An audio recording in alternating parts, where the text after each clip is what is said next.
Hi Stampers! Today I'm going to show you how I did this embossing resist, and then tomorrow I'll show you how I made this little box container to hold the cards. But yeah, this is the two cards that I made, and then I made the envelope to match. So I'm going to show you how I did that today. I'm just using the Whisper White cardstock, and I'm going to use the Versamark ink pad, and then I'm going to use the white detail embossing powder, or it's just the white embossing powder that we sell now. So, and then I'm going to show you another way you can emboss with the craft ink and the clear embossing. So let's get started. I'm going to go ahead and take my embossing buddy. Now this prevents static, and what happens when you put your embossing powder on your cardstock, the embossing powder sometimes sticks to your cardstock where you don't want it to be. So the embossing buddy helps you to prevent that. So run your embossing buddy over your cardstock, and then I'm going to take my image and I'm going to ink that up with the Versamark.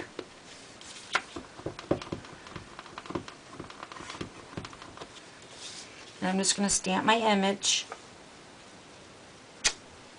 Okay, and the Versamark can be used as a watermark too, because if you use the Versamark on a colored piece of cardstock, it gives the same color, just a softer look. But on white, I don't know if that's even picking it up or not, but it's almost like clear. So then I'm going to go ahead and add my white detail embossing powder. Just apply it all over your image.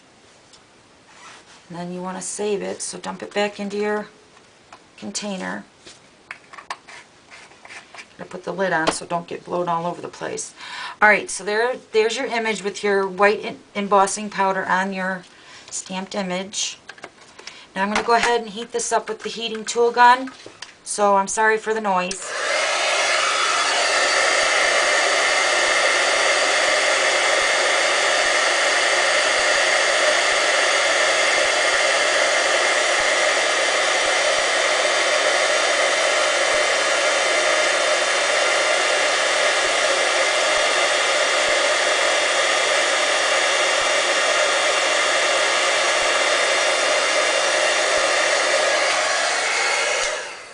Okay, and here's the image. I don't know if you can see that or not in the light. A blow dryer will not work when you're embossing. It doesn't get hot enough because that heat gun really gets hot. Sometimes you have to use the tweezers to hold your image because it actually burns your fingers pretty bad. Alright, so then I'm gonna use the Certainly Celery and the Groovy Guava. And I also using the dabbers. And I'm gonna first apply the Certainly Celery over top of the leaves in the stem. And remember, the more ink you apply, the more your image will pop up underneath the ink. It'll show through better. So there's the green leaves. And then we're going to take the Groovy Guava and just apply that over the flower image. Okay, isn't that pretty? Okay, so now I'm going to show you how you can emboss with the craft ink. Doing the same thing, you're going to take your embossing buddy and run it over your cardstock. I'm using Whisper White again. And then I'm going to use my craft white ink. The ink is pigment ink, so it will stay wet for a little bit of time. So you have time to play with it as far as to add your embossing powder. Okay, so I'm just going to stamp that up with the craft ink. Stamp that on my white. And again, you're not going to be able to see that very good, but it's on there.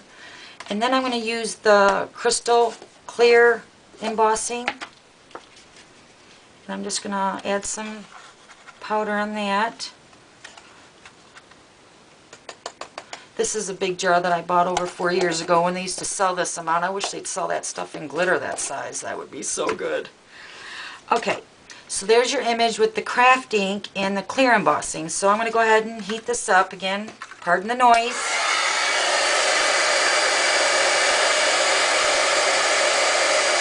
My dabber with my Certainly Celery again. Just apply it to the leaf area and the stem. And then my Groovy Guava.